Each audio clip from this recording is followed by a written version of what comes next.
Bismillahirrahmanirrahim. Assalamualaikum warahmatullahi wabarakatuh. Alhamdulillah alladzi hadana li hadza wa ma kunna linahtadiya laula an hadana Allah. Segala puji bagi Allah Jalla Jalaluh. Dalam semua kondisi, terkadang kita memuji Allah karena nikmat yang Allah berikan kepada kita. Iya, memang seharusnya kita memuji Allah atas nikmat yang Allah berikan. Bagaimana dengan kondisi yang tidak sesuai dengan harapan? Ya, kita tetap memuji Allah. Rasul sallallahu alaihi wasallam, kalau beliau lagi dalam kondisi yang tidak diharapkan, beliau mengatakan alhamdulillah ala kulli hal. Segala puji bagi Allah dalam semua kondisi. Maka kita lihat, apapun kondisi yang sedang menimpa kita atau musibah dan badai yang datang menerpa, salat kita ternyata nggak berubah. Kita tetap mengatakan alhamdulillahi rabbil alamin. Walaupun kita sakit di atas ranjang, walaupun kita sudah tidak mampu lagi untuk berwudu, bahkan kita tadi salat dengan isyarat, tetap bacaannya nggak berubah, alhamdulillahi rabbil alamin. Maka kita memuji Allah atas petunjuk yang Allah berikan kepada kita, sehingga kita bisa terus menjadi hambanya. Karena ada orang-orang yang di tengah jalan berubah menjadi hamba syaitan. Ada manusia-manusia karena godaan dunia, dia diperbudak oleh harta, tahta, jabatan yang dimilikinya, sehingga dia lupa bahwa sejatinya dia adalah budak milik Allah Azza wa Jalla.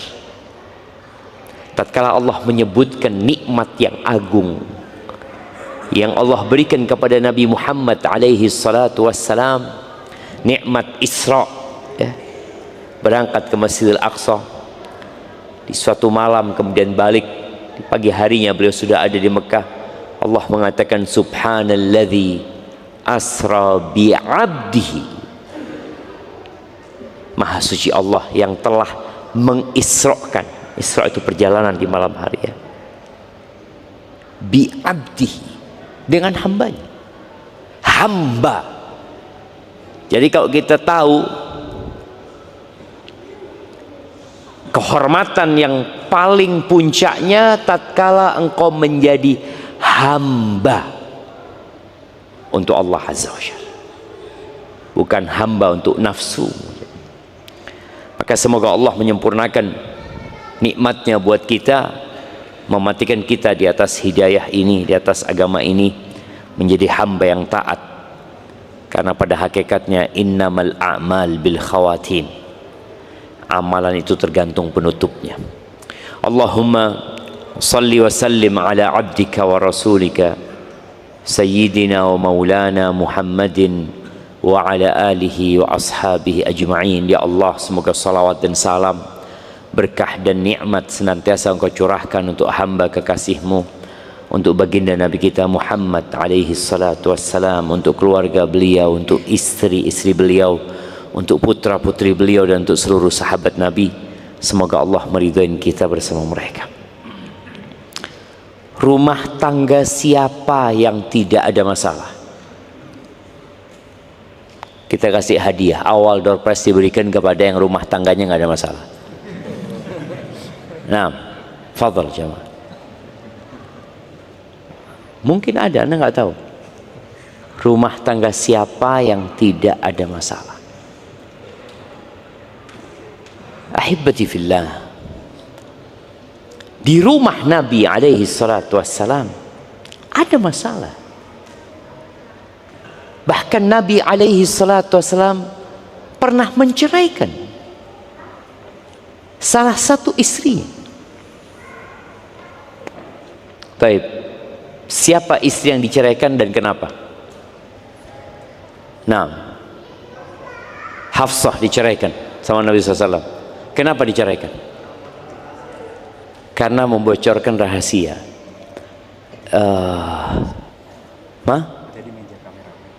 Oh, meja hadiahnya di meja kameramen katanya. Gimana jemaah? Ya nanti ya. Ya, kalau karena membocorkan rahasia, seharusnya Aisyah diceraikan juga. Bukan. Enggak ada yang tahu cerita itu. Itulah pentingnya rumah namanya. Rumah itu ada temboknya.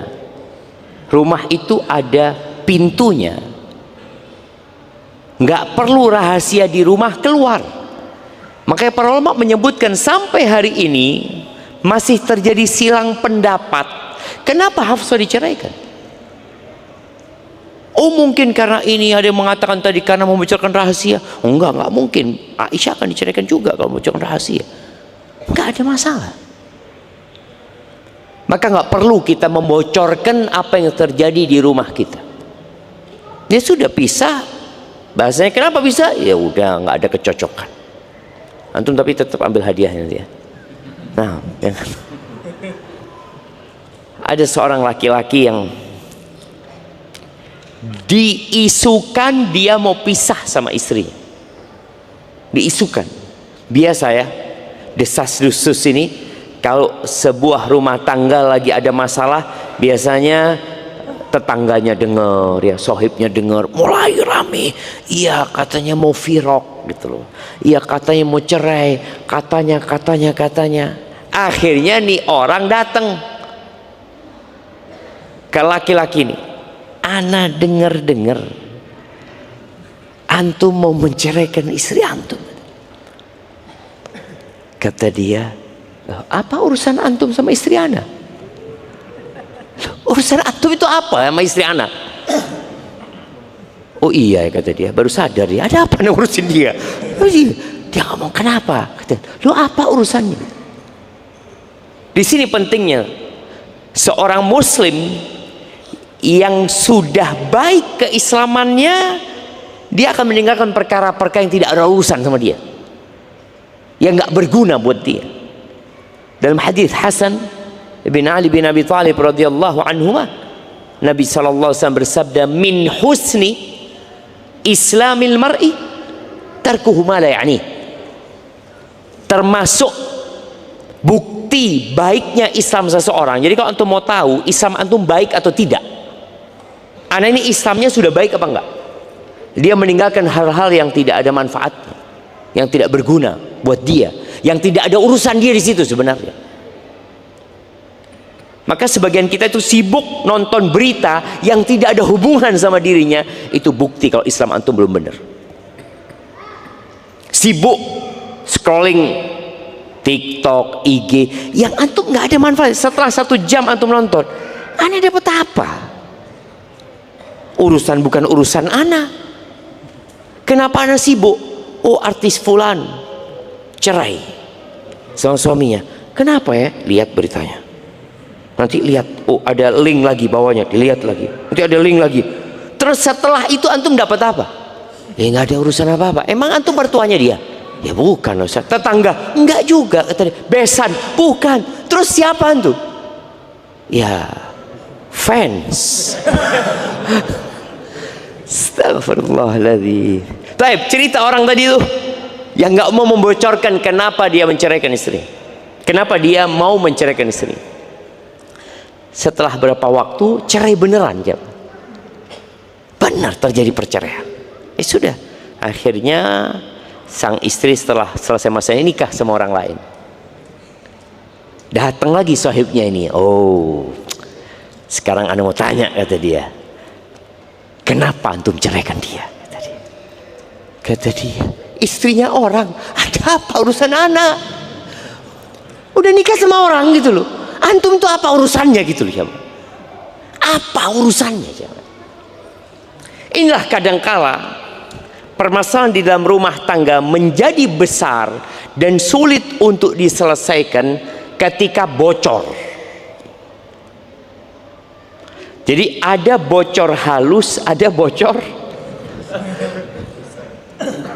Iya, anak punya roda mobil itu, masuk ke tambal ban, kata dia, aman Ustadz, kata dia, tambah angin aja. Kenapa? Bocornya ringan, kata dia. Ya sudah. Tapi pernah ban itu katanya nggak bisa Ustadz. Ini bocornya di samping Ustadz. Ya harus ganti ban. Nah, mungkin seperti itu. Kalau kondisi istri antum bocornya di samping kayak ban tadi, nggak bisa ditambal, ya udah ganti. Mau gimana? Tapi kalau bocor halus, ya Bismillah lah. Lu nanti kalau dalam perjalanan saat kurang, ya tambah angin. Sampai kapan? Sampai mati. Tambah angin itu sampai mati gitu jamaah. Selama bocornya halus tadi. Atau bocornya besar Ustaz. Tapi ada cara lain ternyata Ustaz. Pakai ban dalam. Oh iya. Pintar juga jamaah. Jadi ada yang ditambah supaya dia tetap bisa bertahan. Maka di sini banyak rumah tangga yang terkadang orang itu yang ngomongnya sudah di ujung tanduk ya. Rumah tangganya sudah di ujung tanduk kata dia. Dia nggak tahu mau berbuat apa. Muncul tema tadi. Berpisah atau bersabar. Kalau suami mau berpisah ya mudah buat dia. Dia tinggal ngomong sama istrinya, aku ceraikan kamu. Atau dia ngomong, udah engkau bawa baju-bajumu, engkau pulang ke rumah orang tuamu. Tapi apakah ucapan itu tepat atau tidak? Boleh jadi setelah dia keluar dari rumah ke tempat orang tuanya, padahal antum masih ingin balik sama dia sebenarnya. Antum melakukan itu hanya shock terapi sama dia, akhirnya nggak bisa balik karena mertua nggak terima. Maka dalam agama kita, kalau engkau mau menceraikan jangan diusir, tetap di rumah. La tukhrijuhunna min buyutihinna. Ini adab dalam bercerai. Jangan kalian keluarkan mereka dari rumah-rumah mereka. Artinya kalau engkau mau ceraikan dia, ceraikan di rumah. Aku ceraikan engkau. Tak usah keluar rumah. Illa ayyatina bifahishatin mubayyinah. Kecuali kalau istrinya melakukan perbuatan keji yang nyata, nggak mungkin serumah lagi udah. Atau mulutnya Ustaz, na'udzubillah. Nanti kalau dia tetap di rumah, anak-anak jadi korbannya nanti. Lebih baik dia keluar. Ada kondisi memang mulut istri mungkin yang nggak bisa dikontrol ya, yang na'udzubillah suka melaknat, mengutuk ya. Beda lagi ceritanya. Tapi tadi kalau engkau mau ceraikan, ceraikan di rumah, sudah biarkan sudah. Dia tahu dia diceraikan. Dan kita udah bahas ya tentang hukum perceraian. Di masa iddah istri yang diceraikan masih istri. Artinya istri nggak harus pakai jilbab di depan suaminya. Ya udah dia buka, dia pakai make up ya, dia bersolek, dia pakai baju yang mini-mini di depan suaminya untuk godain suami, boleh nggak? Udah diceraikan, boleh nggak? Boleh ketika tolaknya tolak raj'i. Tolak pertama, tolak kedua itu boleh. Jadi istri bebas seperti istri. Kalau sudah keluar iddahnya udah selesai. Tapi ketika belum keluar masa iddahnya dia masih istri.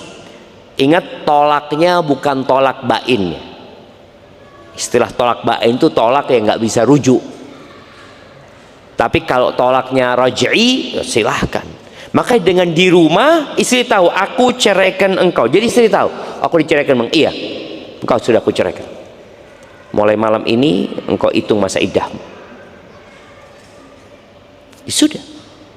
Suami pulang, boleh satu ranjang. Boleh.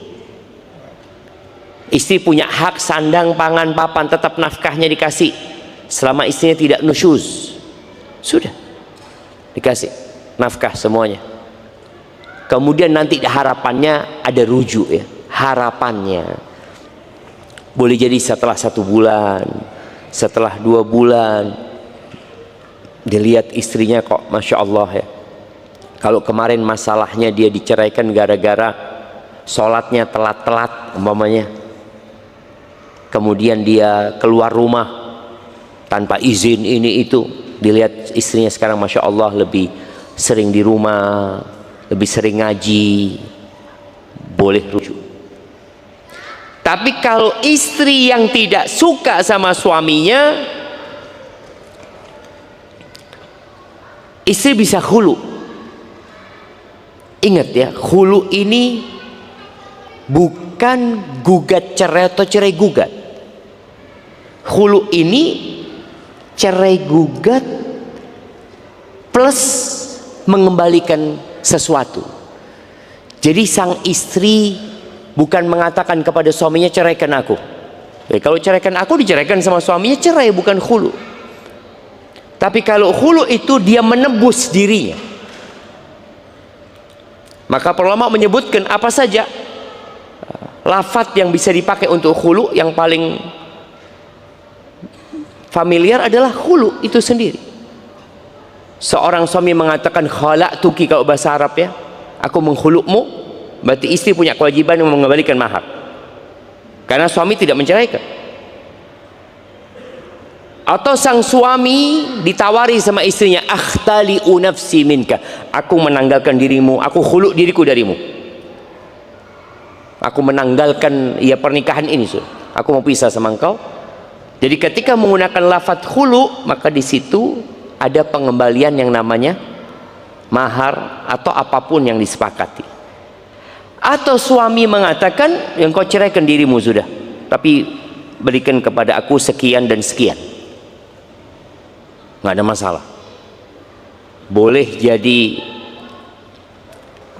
maharnya, boleh jadi lebih banyak dari maharnya, boleh jadi lebih sedikit dari maharnya, tergantung kesepakatan. Terjadi di masa Utsman bin Affan radhiyallahu anhu, seorang sahabat ya, Rubayyi ibnata Muawwid. Rubayyi ini pernah khulu di masa Nabi sallallahu alaihi wasallam sama suaminya. Kemudian dia nikah lagi. Katanya Rubayyi menceritakan tentang suaminya. Kana li zaujun yaqillul khair yuqillul khaira alayya idza hadar. Aku tuh punya suami, kalau datang sedikit kebaikan yang dia berikan kepada aku, baik dari sisi materi, mungkin perhatian, karena ada suami-suami yang memang yang kurang perhatian ya, perhatian kurang, fulus mafi gitu kan. Jadi kalau antum fulus mafi atau mafi fulus, tolong perhatiannya ditambah, karena bagaimanapun istri akan paham ya, gimana suami anak udah berusaha kerja tapi memang kondisi ekonominya seperti itu, tapi perhatiannya ya Masya Allah, pulang dari masjid atau dari mana dia petikin bunga, walaupun bunga di pinggir jalan atau apa, nggak harus, betul, ini sebagai bentuk perhatian dia berikan kepada istrinya.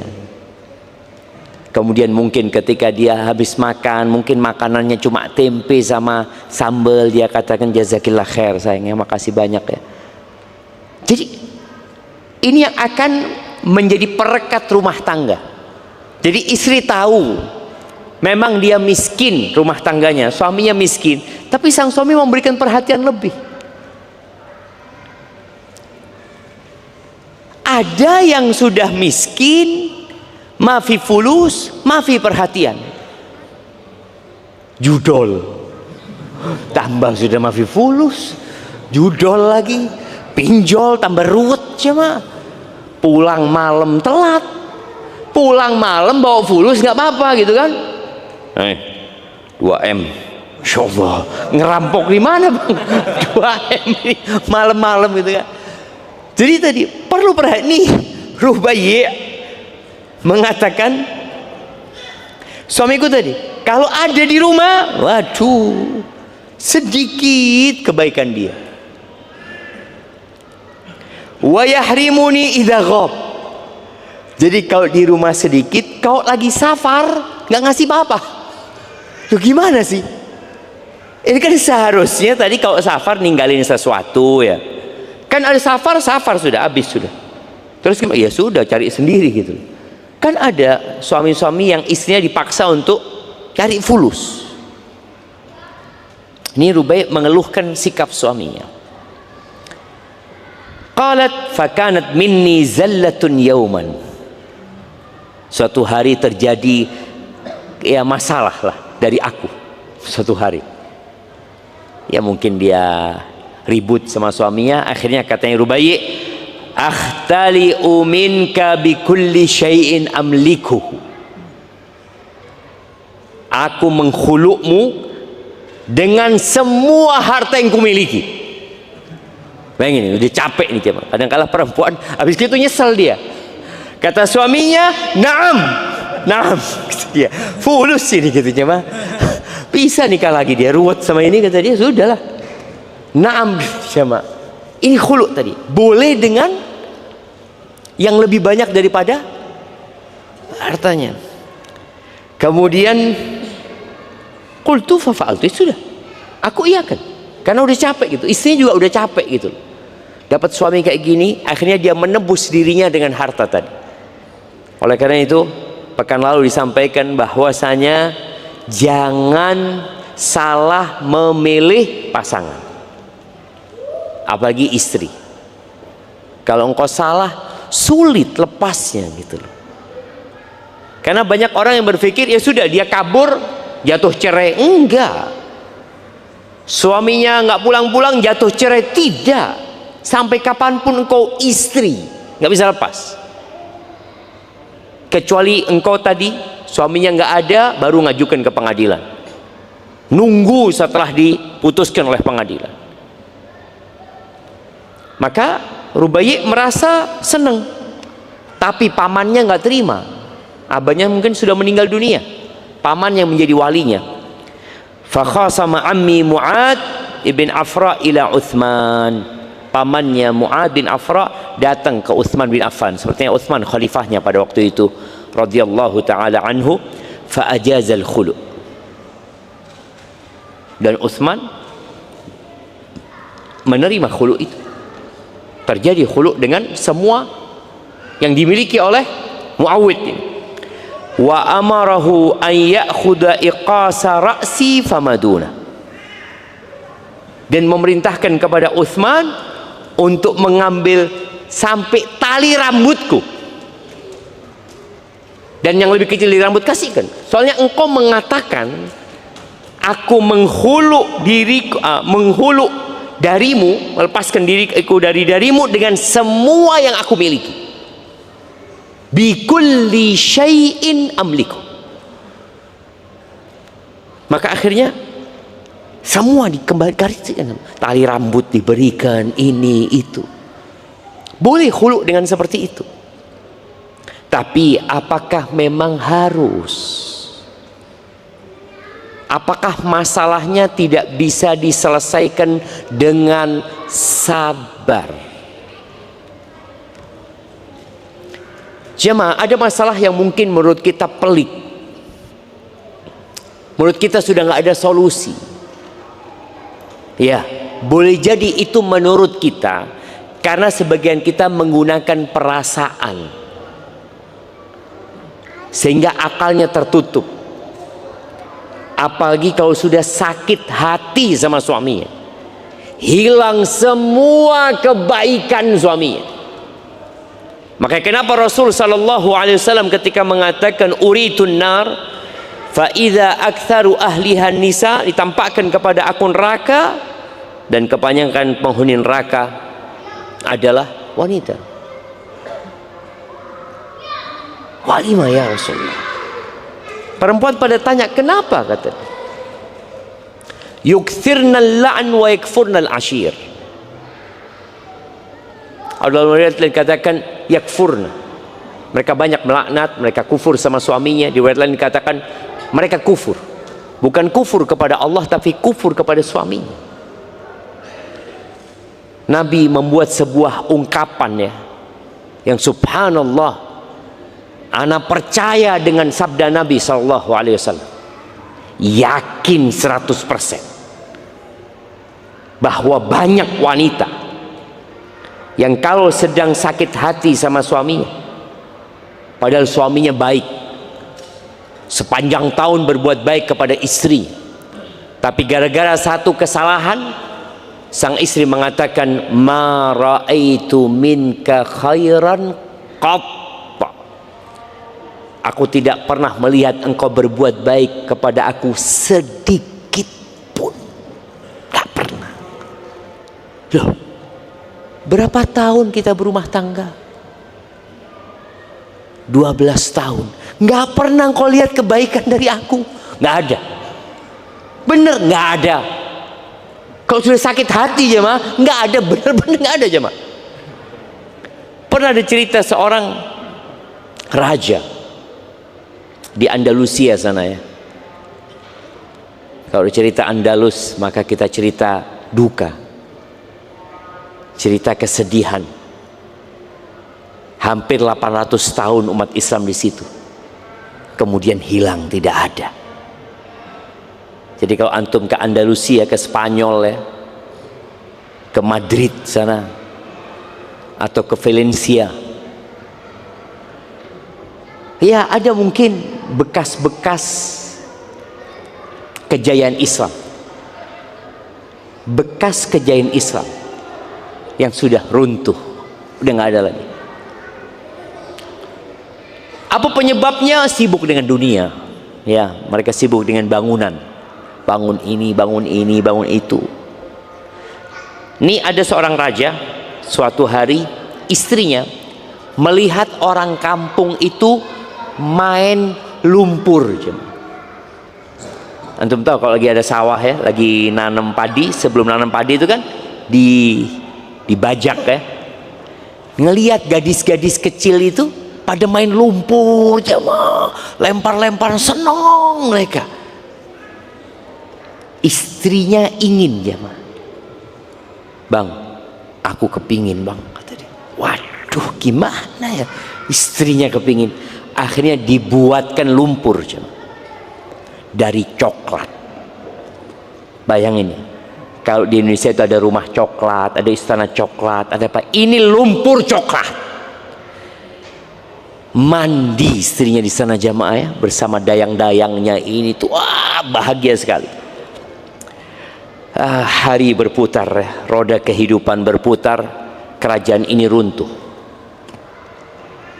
Dan akhirnya sang raja dengan permaisurinya hidup gelandangan.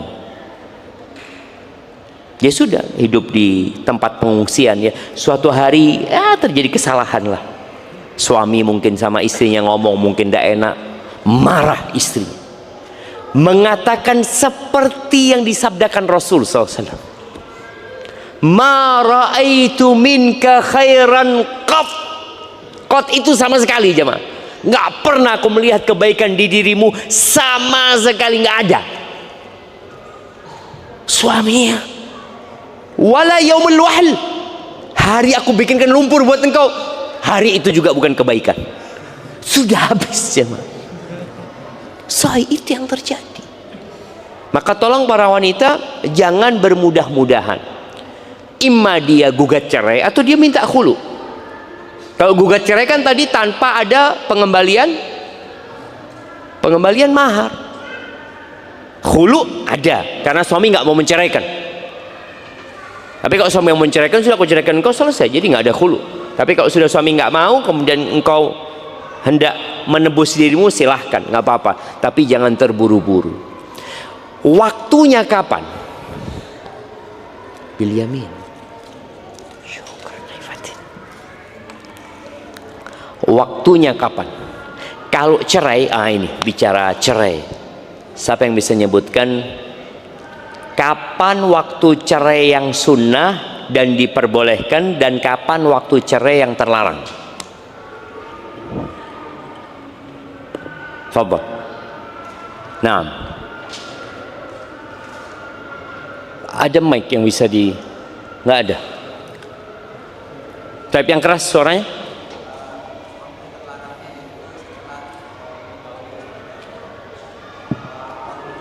Waktu terlarang itu dalam kondisi suci yang sudah digauli.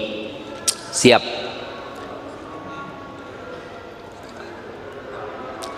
Waktu suci belum digauli. Ya, itu sunnahnya. Bolehnya kapan?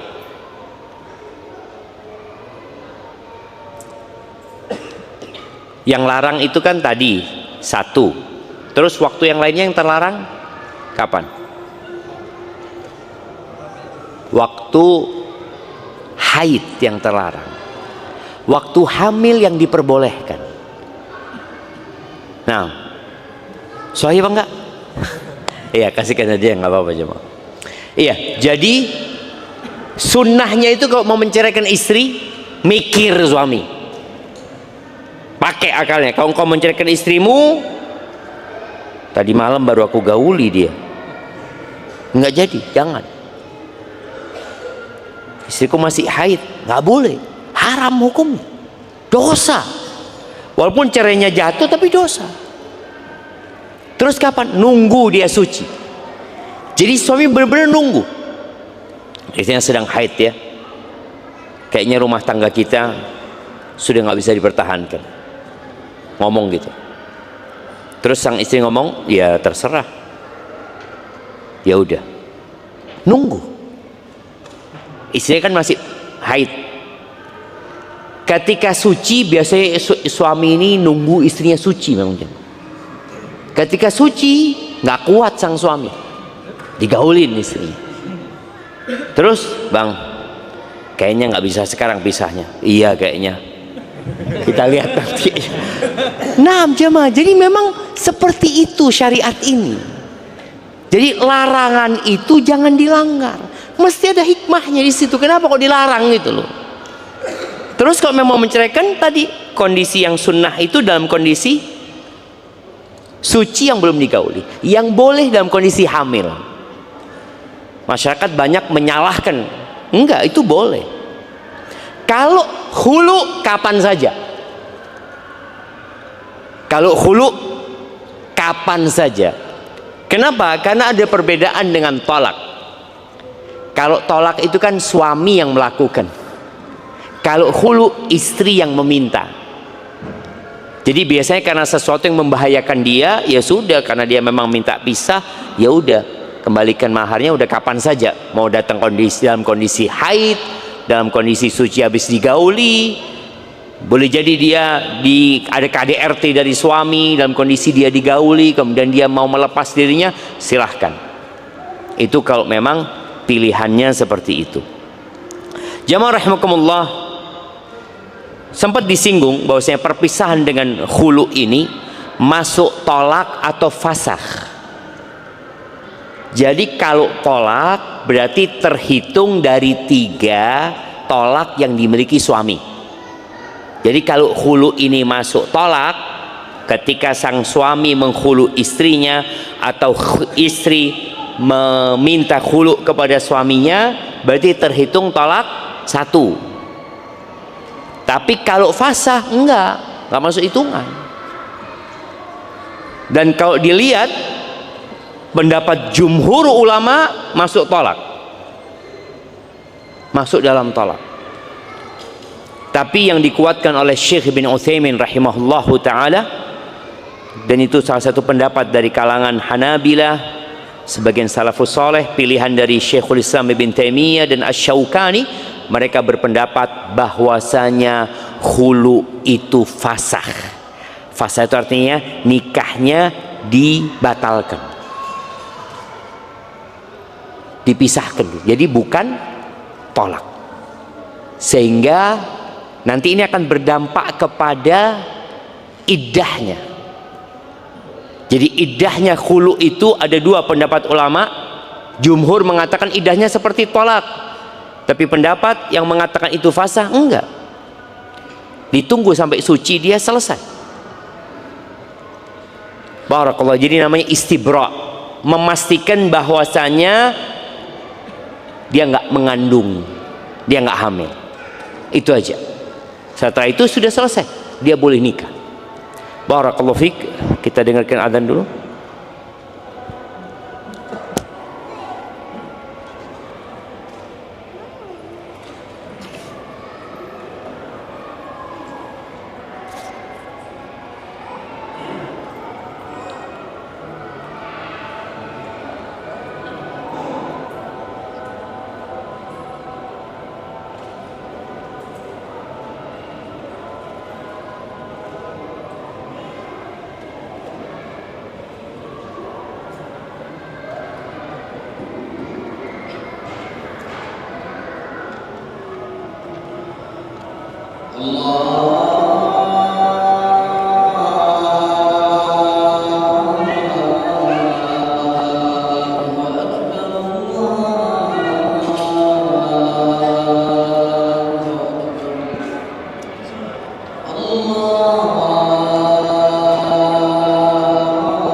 Allahumma salli wa sallim ala nabiyina Muhammad. Maka jamaah, buat yang berpikir untuk berpisah, maka tolong bermusyawarah. Kalau dia nggak mau bermusyawarah sama orang, karena ada orang yang tertutup ya, maka saran ana tulislah.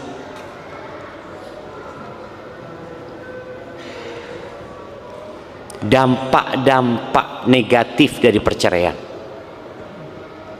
Dan apa positifnya kalau bertahan dengan kekurangan suami. Tulis saja. Atau engkau tulis dulu kelebihan dan kekurangan suami.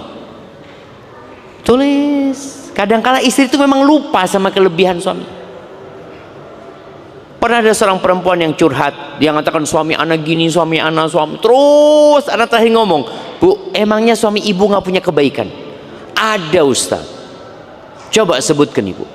Mulai dia mengingat, 1, 2, 3, 4. Terus dia ngomong, ya Ustaz nggak jadi sudah Ustaz, kata dia. Nah, ketika dia ingat, kalau dia menjadi janda, siapa yang gembira? Apakah dia akan gembira ketika menjadi janda? Atau ternyata setan yang gembira dan bertepuk tangan? Dan boleh jadi teman-temanmu yang memang hasut dengan dirimu, yang akan gembira dengan perceraianmu. Boleh jadi kerabat-kerabat yang selama ini memang iri dan dengki terhadap rumah tanggamu, maka tatkala engkau berpisah, mereka akan berpesta pora. Boleh jadi seperti itu. Maka engkau pertimbangkan, sopo sing seneng lek aku pegatan? Siapa? Engkau akan bahagia? Enggak. Kecuali tadi suaminya zalim, KDRT macam-macam, mungkin engkau akan merasa terlepas. Tapi tolong pertimbangkan itu. Kemudian musyawarah dengan orang yang mencintaimu, bukan orang yang kau cintai. Beda ya. Ada orang yang engkau cintai tapi nggak cinta sama engkau. Jadi kalau musyawarah dalam kondisi seperti ini, musyawarah kepada dengan orang yang dia cinta sama engkau, dia ingin kebaikan buat dirimu. Tapi kalau aku cinta sama bibiku, sama kakakku, belum tentu kakakmu cinta sama engkau. Belum tentu. Maka kalau mau musyawarah tadi dengan kerabat, dengan orang yang dia cinta, yang dia ingin kebaikan buat dirimu. Kalau nggak ada, ya cari orang yang netral, yang dia kalau ngasih masukan sesuai dengan syariat. Dan orang ini orang yang bijak. Setelah itu baru putuskan. Dan juga bagi suami, kalau tadi engkau punya masalah dan engkau nggak kuat ya dengan sikap istrimu sehingga engkau ingin mengucapkan cerai, sebelum ucapan cerai itu keluar, engkau yang keluar dari rumah. Engkau yang keluar dari rumah. Karena boleh jadi engkau mengucapkan cerai itu tidak sesuai dengan akal sehatmu sebenarnya. Jadi kalau akalnya datang, enggak, seharusnya enggak pegatan. Tapi udah engkau ucapkan gitu loh. Maka sebelum engkau mengucapkan cerai, sebelum keluar tuh kata-kata cerai, maka engkau keluar dulu dari rumah. Berangkatlah ke masjid, berangkat kemana. Setelah itu udah dingin, engkau pulang. Kayaknya memang aku harus ceraikan dia. Oh, fadhal. Setelah melakukan proses ya, seperti yang tadi disebutkan kapan menceraikan. Tapi jamaah, terakhir ya, ada perbedaan antara tolak dengan fasakh ini supaya kita faham kenapa Syekh Ibn Utsaimin lebih menguatkan pendapat bahwa khulu itu fasakh dan bukan tolak. Apa perbedaannya tolak sama fasakh? Tolak itu di tangan suami dan karena keinginan suami, dan dengan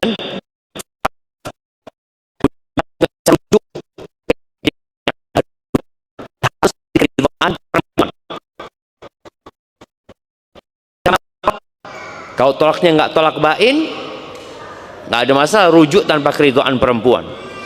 Kemudian yang ketiga, fasakh sebelum ngumpulin istri itu tidak harus bayar mahar dia kepada istri.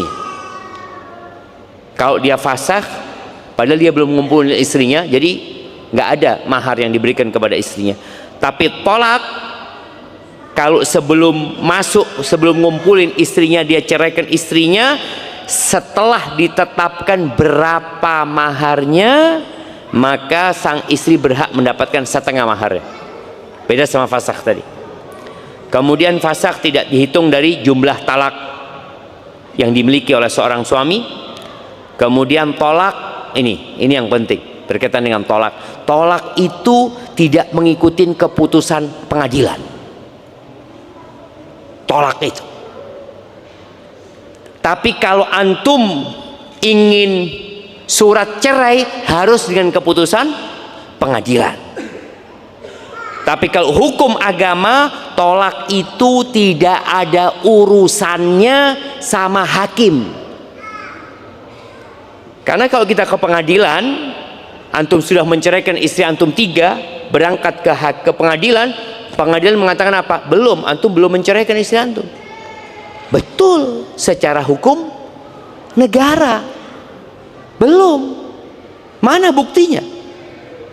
Bahkan seorang yang mau menceraikan istrinya itu harus ada izin dari pengadilan.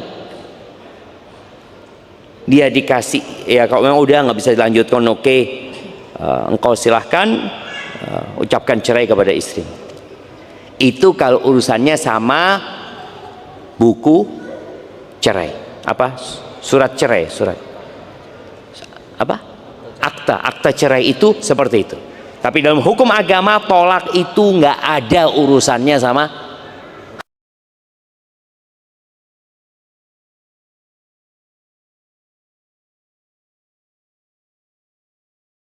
jiddun wa hazluhunna jiddun. Ada 3 perkara. Yang seriusnya serius, yang humornya, guraunya serius.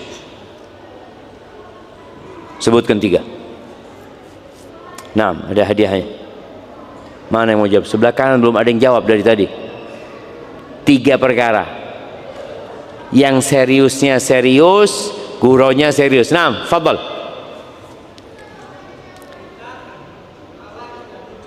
Nikah, talak, dan rujuk. Masya Allah, jazakallahu khair. Kasih anti ambil di kamera situ ya, hadiahnya. Betul ada hadiahnya. Nanti jangan-jangan belum ada hadiahnya. Oh, udah kesini hadiahnya jamaah. Ya nanti diambil ke panitia. Taib. Jadi nikah nggak bisa antum main-main sama sahib antum. Nih yang mahasiswa ya. Dia mengatakan, aku nikahkan kau sama adikku. Terus nggak? Qabil tuh, saya terima. Lu ndana cuma gurau, udah ada gurau. Sudah saya terima gitu. Nah, kok dia memang walinya ya. Nggak bisa, tapi nikahkan yang dia bukan walinya. Saya nikahkan engkau sama anak tetangga. Qabil tuh, apa teman tetangga? Nggak bisa. Jadi tadi nikah itu nggak bisa gurau. Seriusnya serius, guraunya serius. Tolak juga sama. Seriusnya serius, guraunya serius. Yang ketiga rujuk. Ngomong saya rujuk kamu. Bener bang? Wah, siapa yang mau rujuk? Kau sudah ngomong rujuk terjadi. Barakallahu fik. Jadi seperti itu ya. Ingat, kalau talak ini nggak ada urusannya sama pengadilan dan tidak ada urusannya dengan keridhaan istri. Oh, saya nggak mau diceraikan, nggak ada urusan sama keridhaannya. Karena ini memang di tangan suami. Beda sama fasakh, nanti ada urusannya sama pengadilan. Atau yang khulu tadi, kalau dimasukkan fasakh, ini berkaitan dengan keridhaannya istri. Istri memang yang minta gitu loh. Kemudian fasakh itu tidak terjadi kecuali dengan sebab. Salah satu sebabnya adalah aib umpamanya. Laporan suami saya ini, mohon maaf, nggak bisa dia gitu. Nggak bisa apa? Nggak bisa sudah. Dia mengucapkan, ya sudah bisa fasakh. Ternyata suaminya impoten, ngomongnya seperti jamaah. Atau aibnya ada di istrinya. Beda sama tolak. Tolak itu terjadi karena sebab atau tanpa sebab. Barakallahu fiik. Itu mungkin berkaitan dengan pembahasan kita. Ini ada pertanyaan yang udah masuk. Masya Allah. Ustaz, suami saya itu baik. Sudah 23 tahun kami menikah, hampir nggak pernah dia bentak saya. Saya doakan suami saya yang berada di sini, masya Allah ada di sini suaminya jemaah. Moga Allah bangunkan rumah di surga dan Allah masukkan ke surga Firdausil A'la. Ustadz, kalau saya berjanji ingin saling memandikan jenazah kami, dan ini tandanya kami tidak boleh berpisah, apa ada amalan atau doa agar saya bisa bersabar? Bagi perempuan itu lebih mudah bersabar apa lebih mudah bersyukur? Hah? Lebih mudah bersabar apa bersyukur? Bersabar. Bersabar jemaah. Tadi sabda Nabi SAW, sulit bersyukur dia. Sabar iya. Sabar mau gimana lagi Ustaz? Wis tuwek, kan? Dia sabar gitu. Dia nggak melihat kepada kebaikan suaminya, atau dia sabar, ya sudah loh Ustaz ya. Memang dia orangnya kayak gitu. Mudah-mudahan dia dimatikan husnul khotimah cepetan lah.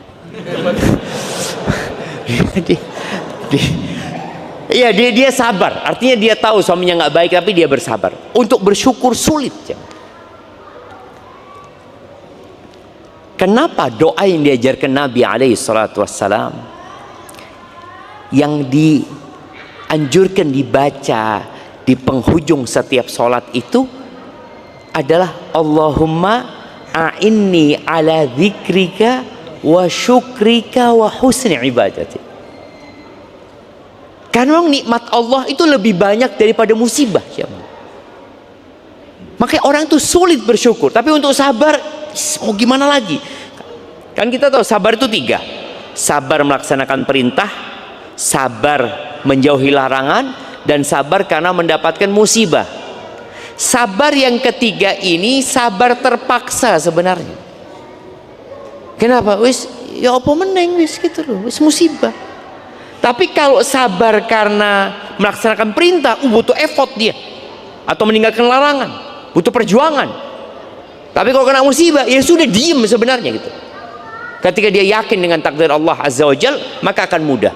Makanya kalau pertanyaannya, apa doa atau amalan agar orang itu bisa bersabar menghadapi suaminya? Maka yang pertama, lihatlah kepada kelebihannya. Yang kedua, banyak berzikir. Zikir itu ghidha. Zikir itu makanan jiwa kita. Jadi ketika antum kasih makanan terus ya, jiwa itu akan jadi tenang, hati akan tunduk. Ala bidzikrillah tatmainnul qulub.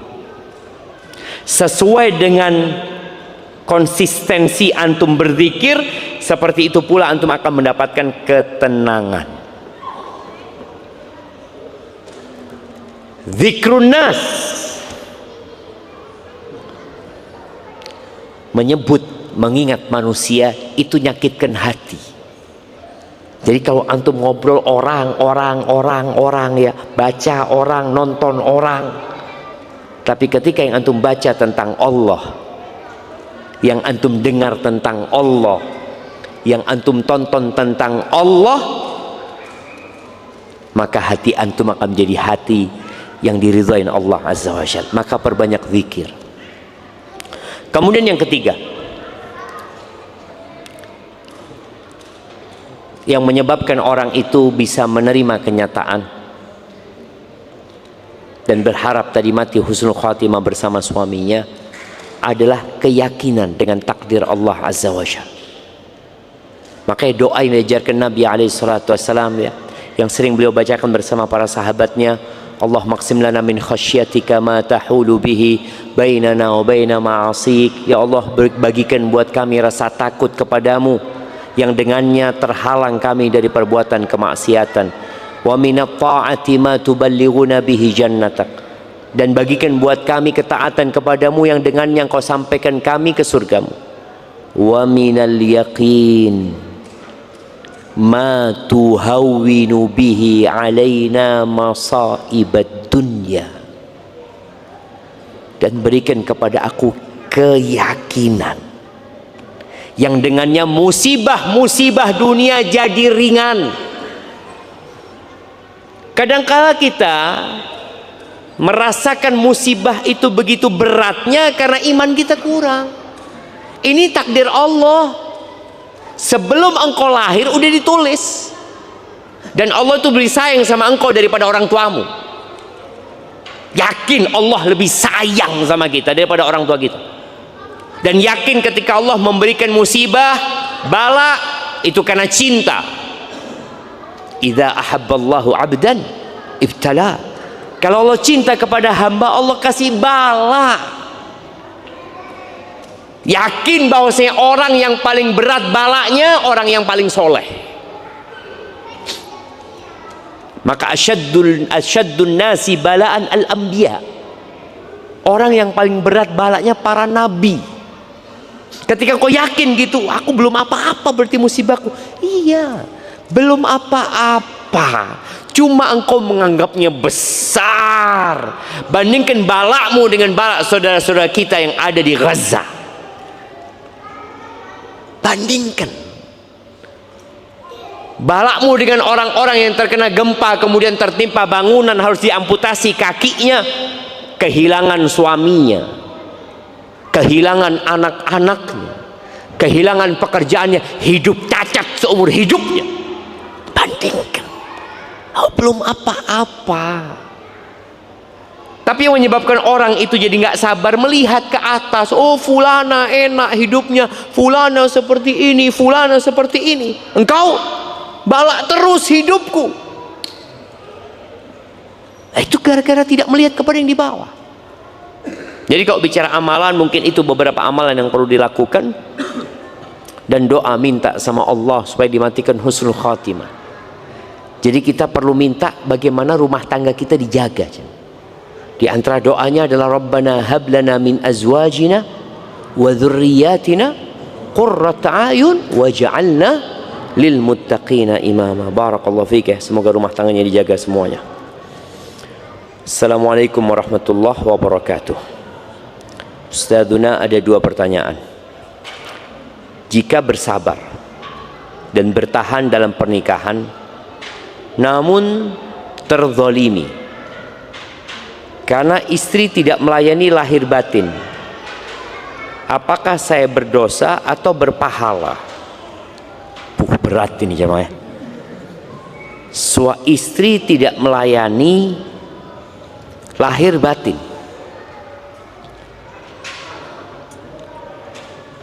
Terus gimana istri antum ini? Kalau antum mau bertahan, karena kadangkala mempertimbangkan anak.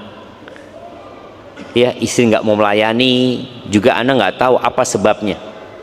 Kadangkala ada suami-suami yang pernah melakukan kesalahan sehingga istrinya akhirnya ilfil, ya, udah lagi nggak sama suaminya, nggak mau ini itu, ya, maka bersabarlah antum. Jadi kalau ternyata antum mempertahankan rumah tangga disebabkan tujuan yang mulia, antum akan dapat pahala insyaallah, nggak ada masalah. Cuma yang jadi pertanyaan, bagaimana antum menyalurkan syahwatnya ketika istri tidak melayani. Oh, alhamdulillah Ustaz, anak sudah nikah lagi Ustaz. Mau gitu kan, nggak ada masalah gitu kan. Artinya dia bersabar dengan yang ini, tapi dia bisa menyalurkan syahwatnya di tempat lain. Atau enggak Ustaz? Anak tahu anak pernah berbuat salah, dan anak sekarang alhamdulillah sudah 3 tahun puasa mutih Ustaz. Oh, puasa mutih, puasa Daud yang sunnah jamaah, puasa Daud, anak sehari puasa, sehari nggak puasa, seperti itu. Mamanya itu yang dianjurkan, nggak ada masalah. Kalau ditanyakan apakah antum berdosa, enggak. Kalau antum menerima kondisi itu, bahkan antum bisa berpahala gitu loh. Tapi tinggal dilihat kenapa antum mempertahankan, apa niatnya antum sebenarnya, jemaah. Karena ada orang yang niatnya duniawi. Apa niat duniawi? Ya kalau anak cerai Ustaz, repot karena anak pegawai negeri, urusannya ini itu, urusannya dunia. Maka tolong niatkan untuk akhirat antum tadi, bersabar sebagai penghapus dosa dan pengangkat derajat antum insyaallah.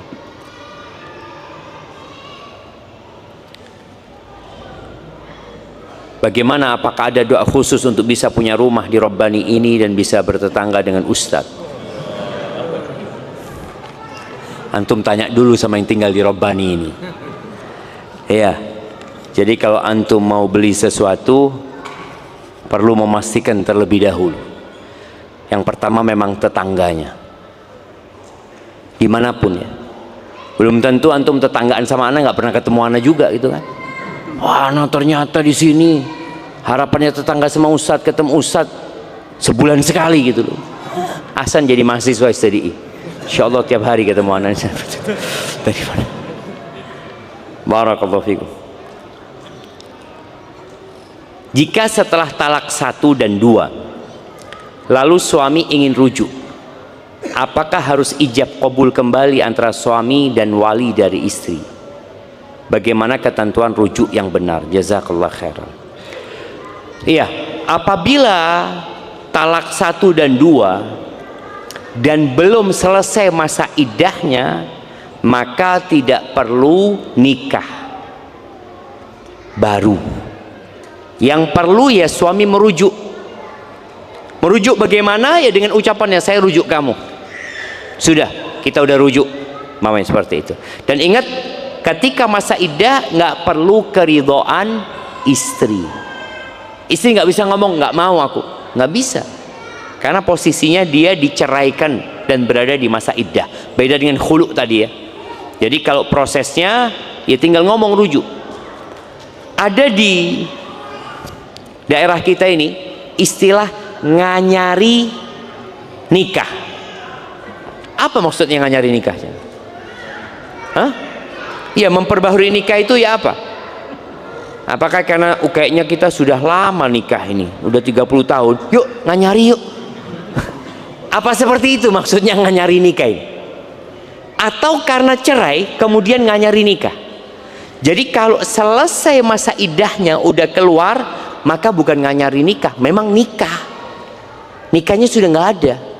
Engkau sudah bukan suami istri. Maka perlu ada melamar lagi, bisa diterima, bisa ditolak. Seperti nikah yang awal dulu. Ada wali, ada 2 saksi, ada mahar. Mamanya istri ngomong, sang suami, udahlah, yuk balik yuk. Kata, setelah selesai masa iddahnya. Kata istri, nggak apa-apa balik. Kalau engkau memang mau, tapi nikah baru. Aku minta maharnya rumah itu buat aku. Boleh nggak? Boleh. Boleh. Istri punya apa? Punya bargaining, punya daya tawar ya. Ya, udah mau aku. Rumah maharnya, oke nggak apa-apa. Rumah sama mobilnya sekalian. Yang penting rujuk, nggak apa-apa jemaah. Jadi ini kalau sudah selesai masa iddah. Kalau belum selesai masa iddah, istri nggak bisa nawar apa-apa. Aku mau rujuk dengan syarat, nggak ada syarat. Karena ada di tangan suami haknya untuk rujuk itu. Barakallahu fikum. Afwan Ustaz, anak ingin bertanya. Bismillah.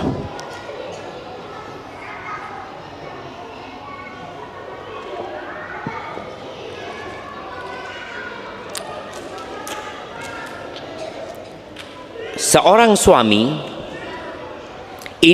suami, dia tidak menafkahi istrinya selama 3 bulan dan bahkan lebih, Ustaz. Gimana hubungannya? Apakah seorang istri boleh minta cerai? Syukron. Iya, berkaitan dengan istri yang suaminya tidak memberikan nafkah. Ada pilihan buat istri. Yang pertama, istri tetap melayani suami dan semua kebutuhan untuk hidupnya itu dihitung utangnya suami. Mamanya 1 bulan butuh biaya hidup 3 juta. 3 bulan nggak ngasih nafkah, berarti suami punya utang berapa? 9 juta. Istri tetap melayani suami.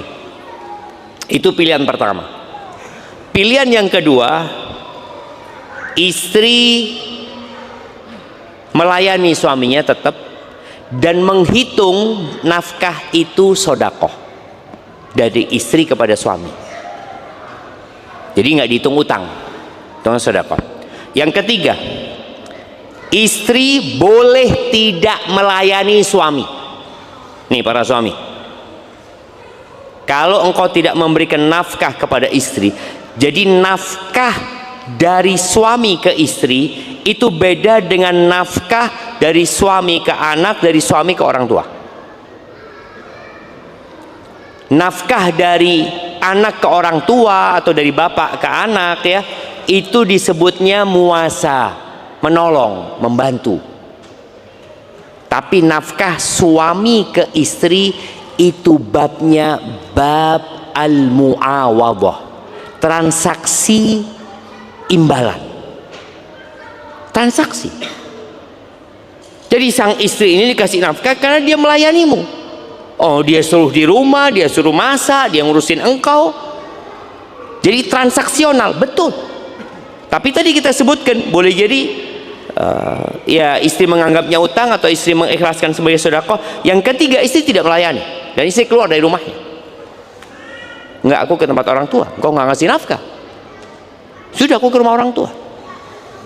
Suami mengatakan, oh nusyuz, ini istri durhaka. Tidak, engkau yang durhaka, tidak memberikan nafkah. Maka pentingnya belajar supaya semua tahu mana hak dan kewajibannya. Ketika istri dinafkahin, dipenuhin, dia keluar rumah ke tempat orang tua yang tanpa izin, itu nusyuz. Tapi ketika istri tidak diberi haknya, maka dia punya hak untuk keluar rumah ke tempat orang lain dan kasih makanan, Ustaz. Pergi ke rumah orang tua. Atau yang keempat, dan nunggu. Jadi istri di sana nunggu suaminya mungkin mau balik, nggak apa-apa dengan ngasih nafkah. Tapi istri nggak bisa nuntut nafkahnya yang 3 bulan tadi, karena dia posisinya memang tidak di rumah dan tidak melayani suaminya. Atau yang keempat, boleh dia gugat cerai kalau itu memang solusi. Tapi sebelum menetapkannya, maka tolong dipertimbangkan semuanya. Barakallahu fikum. Bagaimana hukumnya jika pria menikah menggunakan nama palsu saat ijab qabul? Apa sah? Sah. Yang penting orangnya itu gitu. Karena nikah kan fulan gitu kan, saya yang nikah. Walaupun mungkin namanya tidak sesuai, tapi orang taunya itu fulan gitu ya, muayyan gitu. Jadi orang yang memang ya ini anak yang nikah. Namanya saya ngakunya namanya Muhammad, oke. Saya nikahkan Muhammad, kamu kan orangnya dinikahkan sama ini. Insya Allah nggak ada masalah ya. Tapi kenapa harus nipu jangan? Antum kalau sudah dapat suami dari awal menggunakan nama palsu, boleh jadi ini memang pemain. Harus hati-hati. Hadza wallahu alam ya. Saya berencana untuk menikah pada umur 22 tahun. Dan bagaimana pendapat dan saran terbaik dari antum untuk niat anak ini? Kenapa 22 tahun? 20 aja, bismillah. Jadi nikah itu kata Nabi SAW nggak ada kaitannya sama umur, yang ada kemampuan. Maka Nabi SAW mengatakan, ya ma'syaros syabab, kaulah muda. Ya masuk 22 ini masuk gitu. Pokoknya yang muda-muda, man istata'a minkumul ba'a falyatazawwaj. Barang siapa di antara kalian memiliki kemampuan secara semuanya ya, secara finansial dia mampu, secara fisik dia mampu, secara ilmu juga mampu, dia punya kemampuan lah. Tapi intinya kemampuan yang paling ditekankan adalah kemampuan berkaitan dengan finansial, karena dia harus bayar mahar, dia harus memberikan nafkah kepada istrinya ini. Falyatazawwaj, maka hendaklah dia menikah. Mau dia mahasiswa tafadhol, dia belum bekerja, saya belum bekerja Ustaz, boleh saya nikah, nggak apa-apa, yang penting antum punya fulus ya, anak punya warisan Ustaz. Alhamdulillah, anak jadi ingat teman di Surabaya apa Sidoarjo, ini anak SMA jamaah dapat warisan 450 30-an miliar jemaah. Warisan. Itu kalau bapaknya mati kan langsung turun ke anaknya kan jemaah. Bapak mati langsung di rekeningnya langsung masuk uang segitu, langsung diblokir sama bank. Loh itu memang haknya dia gitu loh. Warisan jemaah. Saya nggak kerja, saya masih mahasiswa, boleh. Yang penting punya kemampuan tadi. Falitazawwaj. Kenapa? Karena itu lebih membantu menundukkan pandangan ya, menyelamatkan kemaluannya. Jadi jauh dari fitnah lah. Tapi tadi perlu dipertimbangkan bukan hanya kemampuan finansial, tapi kemampuan secara emosional ya, secara akal juga antum mampu, karena nikah ini ya kalau bahasanya bapak penghulu itu dia mengatakan ya senangnya 5%. Ada satu penghulu ngomong, Ustaz, nikah itu enaknya 5%, Ustaz. Sisanya enak sekali. Ya, tapi nggak kayak gitu ternyata jangan. Enggak. Itu omongan memotivasi supaya antum nikah. Tapi ketika antum nikah, ruwet ternyata, Ustaz. Iya, karena dunia ini semua kenikmatannya berbalut dengan keruwetan. Semua kenikmatan. Antum makan enak, ruwet nanti cari toilet. Betul. Masuk toilet, kunci sudah selesai, airnya mati.